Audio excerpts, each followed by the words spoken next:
नमस्कार, आप देख रहे हैं न्यूज गंगा और मैं हूं आपके साथ विभा। स्वागत है आपका खबरें दिल्ली की में। आज के बुलेटिन में बात करेंगे गृह मंत्री अमित शाह की अध्यक्षता में जम्मू कश्मीर सुरक्षा मामलों पर हुई हाई लेवल बैठक की।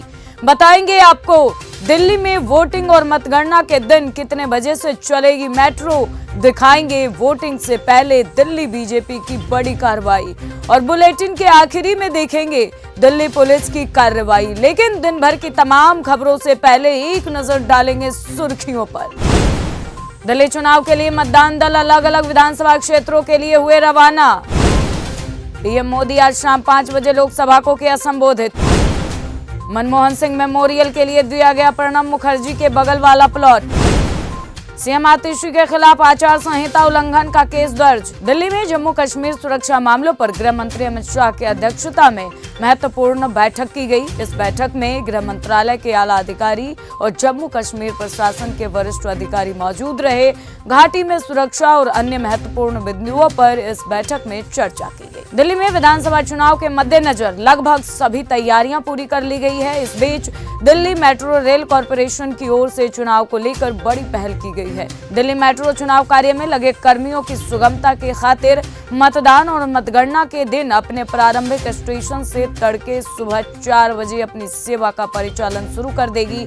जानकारी के मुताबिक कहा गया है कि 4 बजे से सुबह 6 बजे तक सभी लाइन पर मेट्रो ट्रेन आधे घंटे के अंतराल पर चलेगी और उसके बाद पूरे दिन नियमित मेट्रो सेवाएं उपलब्ध रहेंगी। दिल्ली विधानसभा चुनाव प्रचार बीते सोमवार की शाम राष्ट्रीय राजधानी में थम गया। अब 5 फरवरी को शांतिपूर्ण मतदान कराने की तैयारी में दिल्ली पुलिस और सुरक्षा एजेंसियां जुट गई हैं।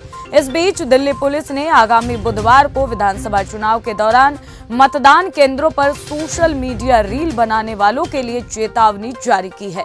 दिल्ली पुलिस मुख्यालय ने संवाददाता सम्मेलन को संबोधित करते हुए विशेष पुलिस आयुक्त मधुप तिवारी ने कहा, इस नियम का उल्लंघन करने वाले किसी भी व्यक्ति के खिलाफ कानूनी कार्रवाई की जाएगी। दिल्ली में विधानसभा चुनाव के मद्देनजर उपराज्यपाल वीके सक्सेना ने लोगों से 5 फरवरी को वोट की अपील की है। उन्होंने कहा कि विज्ञापनों के मायाजाल में न फंसें और दिल्ली के विकास में अपनी भूमिका सुनिश्चित करते हुए अपने मताधिकार का इस्तेमाल करें, भव्य लोकतांत्रिक उत्सव का हिस्सा बने। दिल्ली के पूर्व मुख्यमंत्री अरविंद केजरीवाल पूरे परिवार के साथ आज कनॉट प्लेस स्थित प्राचीन हनुमान मंदिर पहुंचे। यहां उन्होंने पूजा अर्चना की। हनुमान मंदिर में पूजा के वक्त केजरीवाल के साथ पत्नी सुनीता केजरीवाल, बेटी हर्षिता केजरीवाल और बेटे पुलकित केजरीवाल मौजूद रहे। अरविंद केजरीवाल ने एक्स पर पोस्ट शेयर करते हुए लिखा, हनुमान जी का आशीर्वाद सभी दिल्ली वासियों पर सदा बना रहे। आज मंगलवार है, हनुमान जी की पूजा का पावन दिन है। दिल्ली में दुष्टता, अन्याय और गुंडागर्दी का नाश हो और सच्चाई की जीत हो। हनुमान जी का आशीर्वाद सभी दिल्ली वासियों पर बना रहे। दिल्ली विधानसभा चुनाव का प्रचार समाप्त हो गया है। चुनाव आयोग ने विधानसभा की सभी 70 सीटों पर वोटिंग के लिए तैयारियां भी पूरी कर ली है। हर मतदान केंद्र पर सुरक्षा के पुख्ता इंतजाम किए गए हैं। अगर आपका नाम भी दिल्ली के मतदाता सूची में है तो 5 फरवरी को मतदान जरूर करें। यह लोकतंत्र का सबसे पावन कर्तव्यों में से एक है। मतदान करने से पहले यह जानना जरूरी है कि वोटर लिस्ट में आपका नाम है या नहीं। अगर आपका नाम दिल्ली मतदाता सूची में नहीं है तो आप मतदान नहीं कर पाएंगे।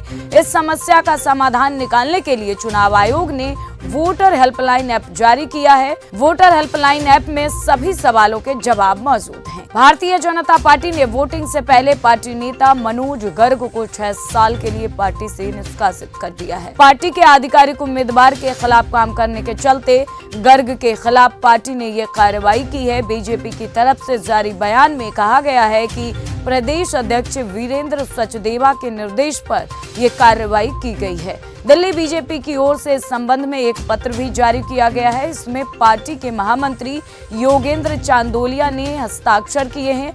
इस पत्र में लिखा गया है कि दिल्ली विधानसभा चुनाव 2025 में मनोज गर्ग बीजेपी के अधिकृत उम्मीदवार के खिलाफ काम कर रहे हैं। यह पार्टी के अनुशासन के खिलाफ है। बीजेपी के राष्ट्रीय प्रवक्ता संबित पात्रा ने प्रेस कॉन्फ्रेंस में दिल्ली सरकार पर गंभीर आरोप लगाए हैं। उन्होंने कहा कि विजवासन विधानसभा के अंतर्गत कापासेड़ा गांव में जल सप्लाई पूरी तरह बंद है। उन्होंने आरोप लगाया है कि आम आदमी पार्टी के संरक्षण में बड़ा जल घोटाला चल रहा है। संबित पात्रा ने कहा, बिजली के खंभों पर पानी की पाइपों का जाल बिछा है। पूरे बिजवासन क्षेत्र में जल माफिया ने कब्जा किया हुआ है। बाकायदा प्राइवेट मीटर लगाकर बिल भुगतान लेते हैं। उन्होंने कहा कि कापासेड़ा एवं आसपास अवैध मीटर लगाकर जल सप्लाई हो रही है। दिल्ली पुलिस ने सीएम आतिशी पर आचार संहिता के उल्लंघन पर केस दर्ज किया है। इसके साथ ही पुलिस ने भाजपा उम्मीदवार रमेश बिधूरी के समर्थक मनीष बिधूरी पर भी आचार संहिता का उल्लंघन का केस दर्ज किया है। इसकी जानकारी दिल्ली पुलिस ने आतिशी के ट्विटर पोस्ट पर रिप्लाई किया है। दिल्ली पुलिस ने रिप्लाई में लिखा, 3-4 फरवरी की रात 12:30 पर कालका जी से आप उम्मीदवार 50-70 लोगों और 10 वाहनों के साथ फतेह सिंह मार्ग पर पाई गई। पुलिस ने उन्हें आदर्श आचार संहिता के चलते रास्ता खाली करने को कहा। फ्लाइंग स्क्वाड की शिकायत पर पीएस गोविंदपुरी में बीएनएस की धारा 223 और आरपी एक्ट 126 के तहत मामला दर्ज किया गया है। दिल्ली में विधानसभा चुनाव के लिए कल यानी कि 5 फरवरी को मतदान होंगे, जिसके नतीजे 8 फरवरी को सामने आएंगे। लोकतंत्र के इस महान पर्व में ज्यादा से ज्यादा लोग शामिल होकर मतदान करें, इसके लिए अलग अलग व्यावसायिक और गैर व्यावसायिक संस्थानों ने मतदाताओं को जागरूक करने के प्रयास भी किए हैं। इसी कड़ी में बाहरी जिला के थानों के एसएचओ ने जिले के निवासियों से आग्रह किया है कि वे अपना वोट जरूर दें और लोकतांत्रिक प्रक्रिया में भाग लें। उन्होंने कहा कि 5 फरवरी को होने वाला चुनाव न केवल एक चुनाव है, बल्कि यह हमारे देश के भविष्य को आकार देने का एक महत्वपूर्ण अवसर भी है। जवाहरलाल नेहरू विश्वविद्यालय के vice chancellor professor Rajiv Sijariya को निलंबित कर दिया गया है। प्रोफेसर सिजारिया को हाल ही में सीबीआई ने भ्रष्टाचार के एक मामले में गिरफ्तार किया था।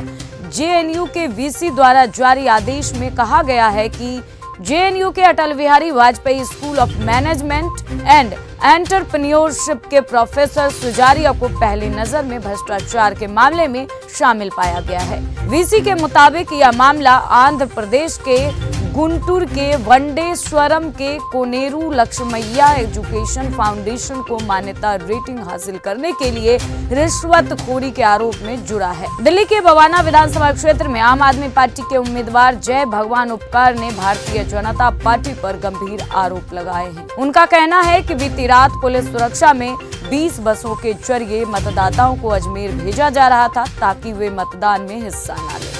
आप उम्मीदवार जय भगवान उपकार ने मौके पर पहुंचकर इस कार्रवाई का विरोध किया, जिसके बाद बसों को रोका गया।